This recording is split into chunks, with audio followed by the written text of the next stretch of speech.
Assalamu alaikum. My name is Mohammad Danish Farooq. I am your instructor for Excel. तो चलिए जी शुरू करते हैं. गैस जैसा कि आप जानते हैं आज डे 6 है और आज हम जिस चीज़ के बारे में डिस्कस करने जा रहे हैं वो है फार्मूला टैब. तो चलिए जी शुरू करते हैं. फार्मूला टैब का सबसे पहले हम रिबन का इंट्रोडक्शन करेंगे कि हमारे पास इनमें कौन कौन से ऑप्शंस अवेलेबल हैं. सबसे पहले इंसर्ट फंक्शन है, फिर auto sum, recently use formulas, financial formulas, logical, text, date and time, lookup and reference, maths and trigonometry and more functions में statistical, engineering, cube, information, compatibility, web. तो उसके बाद name manager, define name, create from selection, trace precedents, trace dependents, remove errors, show formulas, error checking, evaluate formula, watch window, calculation option, calculate now and calculate sheet. ये तमाम हमें इस tab में formulas नज़र आ रहे हैं. ये इस फार्मूला टैब में ये चीज़ें मौजूद हैं. तो गाइज एक्सेल की सबसे इम्पोर्टेंट टैब की अगर हम बात करें तो ये फार्मूला टैब ही है, लेकिन इसके अंदर छुपे हज़ारों फार्मूलाज हैं जिनकी मदद से हम अपने एक्सेल में करने वाले काम को आसानी के साथ और एफिशिएंसी के साथ कर पाते हैं. तो आज इंट्रोडक्शन के तौर पे जो सबसे आसान और सिंपल फार्मूलाज हैं और जो कि मोस्ट रैपिडली और मोस्ट फ्रीक्वेंट यूज़ होते हैं, हम उनके बारे में आज बात करेंगे. और ये बेसिक फार्मूलाज हैं एक्सेल शीट में. तो सबसे पहले हम जिस फार्मूला के बारे में बात करने जा रहे हैं वह सम फंक्शन, सम का फार्मूला. कि आपने कोई डाटा को सम करना है तो आप कैसे करेंगे. ये कुछ डाटा मैंने यहाँ पे फीड कर रखा है. तो आइए इसका अगर मैं सम करना चाहूँ कि इसका टोटल कितना बनता है, आसानी के लिए मैं नीचे वाली दो रोज को डिलीट कर रहा हूँ. अगर मैं इसको सम करना चाहूँ तो मैं कैसे करूँगा. तो कोई भी फार्मूला आपने स्टार्ट करना हो उसके लिए सबसे पहले साइन इक्वल का लगा लें. जैसे ही आप इक्वल का साइन लगाएंगे तो अक्सर समझ जाएगा कि आप आगे कोई फार्मूला टाइप करने वाला है. तो वेरी सिंपल, हमने सम का फार्मूला टाइप करना है तो सम करने के बाद मैं इसको ब्रैकेट स्टार्ट करूँगा, फिर मैं अपनी रेंज दूंगा. रेंज वो है कि आपने जिस सेल से लेकर जिस सेल तक का टोटल लगाना है. तो ये आ गया. उसके बाद मैं कोलन लगाऊंगा और उसके बाद मैं अपने लास्ट वाले सेल को सिलेक्ट कर लूँगा और मैं अपनी ब्रैकेट को बंद कर लूँगा. तो इस तरह ये आप देख रहे हैं कि एक बॉक्स सा बन गया है. तो ये ऑटो सम के लिए एक फार्मूला, ये इन का टोटल लगा के मुझे दिखा देगा कि इनका टोटल कितना बनता है. तो ये 3771 बनते हैं जो कि मैंने इनका सम लगा लिया. अब अगर मैं चाहता हूँ कि मैं 2155 में से 546 माइनस कर दूँ तो ये मैं कैसे करूँगा. इसके लिए मुझे करना ये है, यहाँ पे मुझे इक्वल का साइन डालना है. इक्वल का साइन डालने के बाद मुझे अपने उस सेल को सिलेक्ट कर लेना है जहाँ जिसमें से मैं दूसरा सेल निकालना चाहता हूँ. ये करने के बाद मुझे अब माइनस का साइन डालना है और फिर मुझे अपना दूसरा अमाउंट सेलेक्ट कर लेनी है. ये करने के बाद जब मैं एंटर करूँगा तो उसका वो कैलकुलेट करके मुझे बता देगा कि उसका सब्सट्रैक्ट करने के बाद हमारे पास क्या फार्मूला या क्या जवाब आता है. उसके बाद हमारे पास है मल्टीप्लाई. अब आप चाहते हैं कि मैं मल्टीप्लाई करूँ 62 को 78 के साथ, तो आप इसको कैसे करेंगे. मल्टीप्लाई के लिए बहुत आसान है. इसी तरह हम इक्वल का साइन लगाएंगे. इक्वल का साइन लगाने के बाद 62 को मैं ये स्टार साइन लगाऊंगा. स्टार का मतलब मल्टीप्लाई या इनटू या जिसको ऑब्जर्व का निशान कहते हैं, ये वो निशान है. इसके बाद मैं अपने दूसरे सेल को सिलेक्ट करने के बाद एंटर का बटन प्रेस कर दूंगा. तो ये उनका मल्टीप्लाई करने के बाद आंसर मुझे दे देगा. फॉर चेकिंग पर्पज़ कि ये काम सही भी कर रहा है कि नहीं, तो ये देखिए यहाँ पे मैंने 2 लिखा, दूसरे सेल में मैंने 2 लिख दिया. अब मैंने इक्वल का साइन लगाया, मैंने अपना पहला साइन सेलेक्ट किया, फिर इनटू की लामत डाली या ज़र्ब की लामत डाली, दूसरे सेल को सिलेक्ट करने के बाद मैंने एंटर कर दिया. तो देखें 4 जवाब दे रहा है. तो इसका मतलब ये है कि ये मैंने फार्मूला सही कैलकुलेट कर लिया और ये जवाब सही निकाल रहा है. अब ये देखिए यहाँ मैं 2 की बजाय 3 कर देता हूँ तो यहाँ पे उसने 6 कर दिया, क्योंकि मैंने सेल रेफरेंस दिया हुआ है, ना कि मैंने अमाउंट का रेफरेंस दिया हुआ है. अब अमाउंट का रेफरेंस आपने देना हो तो वो कैसे कर सकते हैं. आप इक्वल साइन डालेंगे, यहाँ पे आप लिखेंगे 2, फिर ज़र्ब की अलामत, फिर 2 डाल के जब एंटर करेंगे तो आपने अमाउंट का रेफरेंस दे दिया है. तो उसी वजह से उसने उस रकम को मल्टीप्लाई कर दिया। सेम फार्मूला आप मल्टीप्लाई सब्सट्रैक्ट के लिए भी इस्तेमाल कर सकते हैं। अब अगर हम डिवीजन को फार्मूला को यूज़ करना चाहें तो डिवीजन का फार्मूला या तकसीम का फार्मूला कैसे काम करेगा, तो उसके लिए मैं यहाँ पे एंटर की नंबर डालूंगा, इक्वल साइन की, सॉरी 78 को लेने के बाद इसको मैं डिवाइड कर दूंगा इस सेल के साथ 59 वाले के Q4 के साथ। जब मैं एंटर करूंगा तो वो 1.3 मुझे बता रहा है। अगेन मैंने सेल रेफरेंस दिया हुआ है, तो यहाँ पे अगर मैं 78 कर देता हूँ तो देखें आंसर 1 हो गया। यहाँ पे मैं अगेन 59 कर दूंगा तो उसने 1.3 कर दिया। तो अब ये आप सेल रेफरेंस और अमाउंट रेफरेंस के फ़र्क को भी जान चुके हैं कि सेल रेफरेंस का मतलब क्या है और अमाउंट रेफरेंस का क्या मतलब है। तो सेल रेफरेंस हम इसलिए यूज़ करते हैं कि अगर हमको रैपिडली फिगर्स चेंज करनी है तो मैं यहाँ पे फिगर्स चेंज करूँगा तो उनका वो आंसर खुद ही कैलकुलेट करता रहेगा और उस हिसाब से वो उनका फार्मूला एडजस्ट होता रहेगा, ना कि मुझे वो बार बार रकम लिखकर अपने फार्मूले को लेंथी बनाने का टाइम मिलेगा और मेरा टाइम ज़ाया होगा। इसके बाद आपने देख लिया कि हमने मल्टीप्लाई का भी देख लिया, डिवीजन का भी देख लिया। तो ये बेसिक फार्मूलाज जो कि मैथ में यूज़ होते हैं, plus subtract multiply and division का। तो अभी हम फार्मूला देखेंगे कि आज अगर आप चाहते हैं कि मैं इस सेल के अंदर आज की डेट को मेंशन कर दूं कि आज क्या डेट है वो इसके अंदर आ जाए। तो सबसे पहले मैं एक चीज़ आपको रेफरेंस कर दूं कि इसमें आज की डेट इस तरह आएगी कि ये आपके कंप्यूटर कैलेंडर के साथ लिंक होता है। तो इसके लिए आपने करना है कि आपने इक्वल का साइन डालना है, यहाँ पे टुडे लिखकर आपने ये ब्रैकेट साइंस डालने हैं, ब्रैकेट शुरू और इसी तरह ब्रैकेट एंड। जब आप एंटर करेंगे तो उसने आज की डेट को यहाँ पे मेंशन कर दिया होगा कि आज क्या डेट है। तो आज 6 दिसंबर 2020 है, तो उसने इसको इस तरह आपको दिखा दिया। तो ये डेट टू डे का फार्मूला है। अब अगर मैं कंप्यूटर बंद कर देता हूँ, मैं चला जाता हूँ, कल आकर अगर मैं अपने कंप्यूटर को ओपन करता हूँ तो यहाँ पे 6 की बजाय यहाँ पे 7 डेट हुई पड़ी होगी नेक्स्ट डे की। अगर मैं चला जाता हूँ, अगर मैं हफ्ते बाद खोलता हूँ तो हफ्ते बाद जो उस दिन डेट होगी वो यहाँ पे शो हो गई।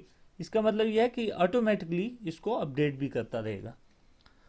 तो ये बहुत यूज़फुल है अगर आप किसी जगह पे काम करते हैं और आप अक्सर डेट भूल जाते हैं, तो आप एक्सेल में ये फार्मूला यूज़ करके आप अपने काम को आसान बना सकते हैं, आप अपने डेट को याद रख सकते हैं।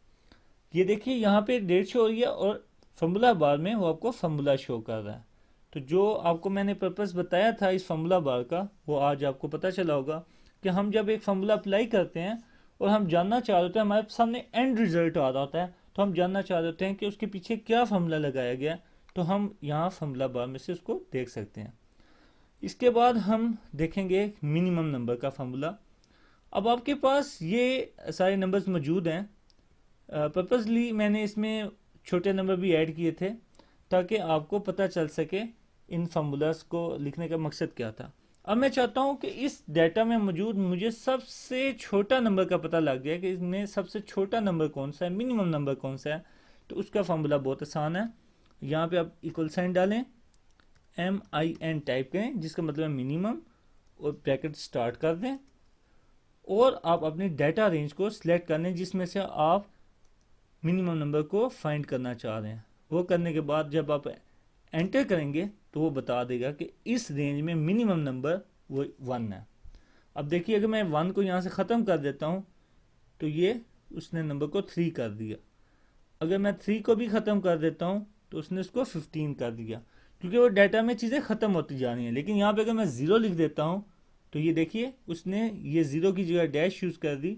ये काउंटिंग में डैश यूज़ होती है तो उसने उसको डैश कर दिया। अब यहाँ पे मैंने 1 किया तो उसने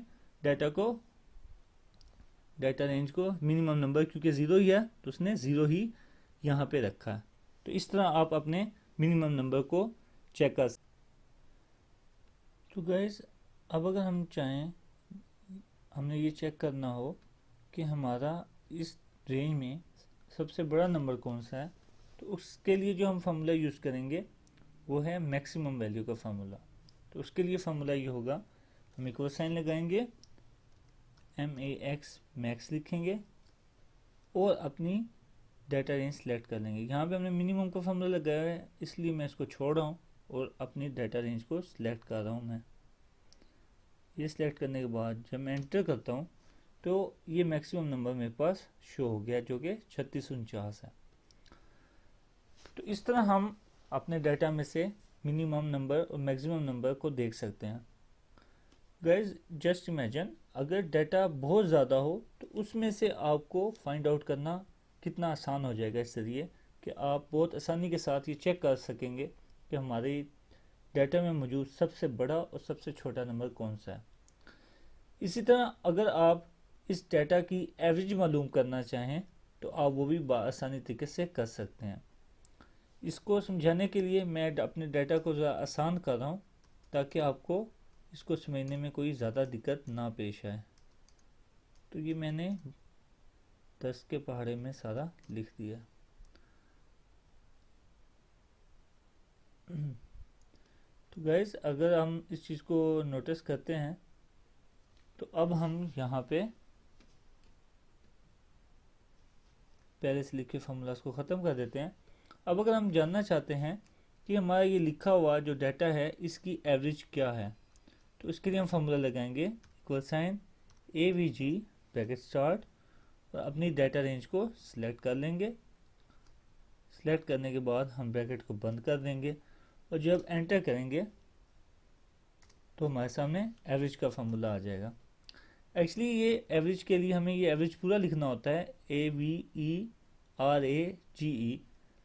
अगर मैंने AVG लिख दिया था तो इसलिए वजह से उसने एरर दे दिया। तो ये करने से आपके पास एवरेज आ गया 40।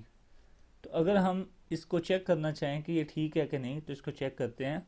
1 2 3 4 5 6 7 हमारे पास 7 वैल्यूज़ हैं। तो यहाँ पे हम अपना फॉर्मूला सम का लगाएंगे जैसा कि आपको मैंने बताया पहले। डाटा रेंज सेलेक्ट करके मैंने इसको ब्रैकेट बंद करके एंटर कर दिया और इस डाटा को मैं डिवाइड फंक्शन के साथ 7 पे तकसीम करता हूँ डिवाइड बाय 7। तो जब मैं एंटर करता हूँ तो ये मेरे पास 40 वैल्यू आ गई। तो इसका मतलब यही है कि आपने जो डाटा लिखा है उसकी एवरेज 40 बनती है। गाइस क्या हो अगर आप जानना चाहें कि इस रेंज में टॉप 3 नंबर कौन से हैं, मतलब टॉप 3 सबसे बड़े नंबर कौन से हैं, तो वो आप कैसे चेक करेंगे। उसके लिए भी फार्मूला मैं आपको बताता चलूँ। उसके लिए फार्मूला है लार्ज का। लार्ज आप लिखेंगे, ब्रैकेट स्टार्ट करेंगे, अपनी रेंज सेलेक्ट कर लेंगे। सेलेक्ट करने के बाद अब आप इसको बताएंगे, ये कोमा लगा लेंगे। अब वो आपसे पूछ रहा है कि कौन सा लार्जेस्ट नंबर आपको चाहिए। First largest to maximum number से हमें पता चल गया। तो मैं जानना चाहता हूँ कि मेरा थर्ड लार्जेस्ट नंबर कौन सा है। तो यहाँ पे मैं 3 लिख दूंगा क्योंकि इसका मतलब है थर्ड लार्जेस्ट नंबर कौन सा है। तो ब्रैकेट बंद करने के बाद जब मैं एंटर करूँगा तो वो बता रहा है 50। अगर हम अपने डाटा में देखते हैं तो वो थर्ड लार्जेस्ट नंबर 50 ही बन रहा है। सबसे बड़ा 70 है, फिर 60 है, फिर 50 है। तो इस तरह हमें मालूम पड़ा कि हमारा जो थर्ड लार्जेस्ट नंबर है वो 50 है। अब अगर इसको मैं सेकंड कर देता हूँ तो वो हमें बताता है कि वो 60 है। ये अगर मैं फर्स्ट कर देता हूँ तो हमें पता चलता है वो 70 है। तो इस तरह आप अपने लार्जेस्ट नंबर को फाइंड कर सकते हैं अपनी मर्जी के मुताबिक। यही अगर आप बॉटम 3 नंबर या कोई भी बॉटम से नंबर स्मॉलेस्ट नंबर आप जानना चाहें तो उसके लिए फार्मूला होगा इक्वल स्मॉल ब्रैकेट और स्मॉल में हम उसी तरह अपनी रेंज सेलेक्ट कर लेंगे।